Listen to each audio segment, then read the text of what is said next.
Welcome back, traders. John Caruso coming to you here to wrap up Tuesday's trade. We're going to discuss the metal market here today. Taking a look at the gold market, we did see the Chinese come in the overnight, bid the market up, perhaps on some bargain hunting. We did see the market push to $13.99, failed to break through that critical level of $1,400.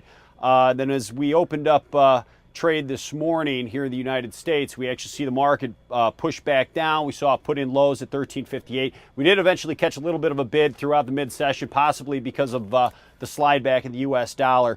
Market finished right around $13.72, down about 12 bucks on the day. We do have the next resistance level in gold coming in up at $14.06. I think any rally up over $1,400 could potentially stretch out to $14.30. However, up in that area, I think you got to be a little bit careful for another wave of selling coming into the marketplace. Taking a look at the silver market, we did see that finish down about a quarter. Same thing, we did see the Chinese come in, try to bid the market up in the overnight, and then we saw that push back down throughout the United States session. Looking at the copper trade, copper finished down about 2.5, right around 333.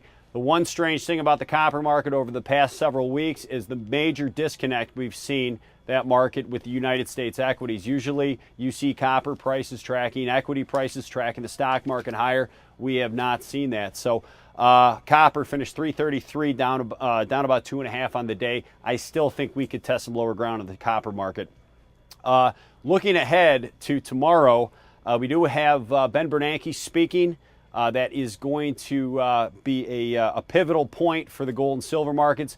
Whether or not he reaches out and says anything about the Fed's possibly scaling back on QE in the near future, I think the gold and silver trade is the direction of that trade is largely going to depend on what Ben Bernanke has to say tomorrow. And then, of course, we're going to have some jobless claims numbers coming out later on in the week. So when you look at the gold and silver trade as a whole, over the past couple of years, we saw gold and silver prices rocking higher. The major theme to that trade was it was a hedge against inflation. Okay, it was a hedge against the Feds. Everybody knew the Feds were pumping money into the system with their bond purchases. However, we are starting to see some evidence that the Feds may start scaling that market back. That's why we're seeing a lot of money come out of the gold and silver trade, push back into the U.S. equities, and I think that's the major theme as to why we've been trading lower, and I am still bearish on gold and silver here in the short run. Like I mentioned before, any word from the Fed in their QE and their stimulus programs moving forward is going to certainly,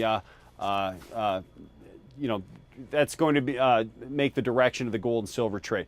So that's all I have for you today. Feel free. You can reach out to me over at RJO Futures. Give me a call anytime, 800-669-5354. And remember, as always, trading futures and options carries risk. It may not be suitable for all investors. Thank you.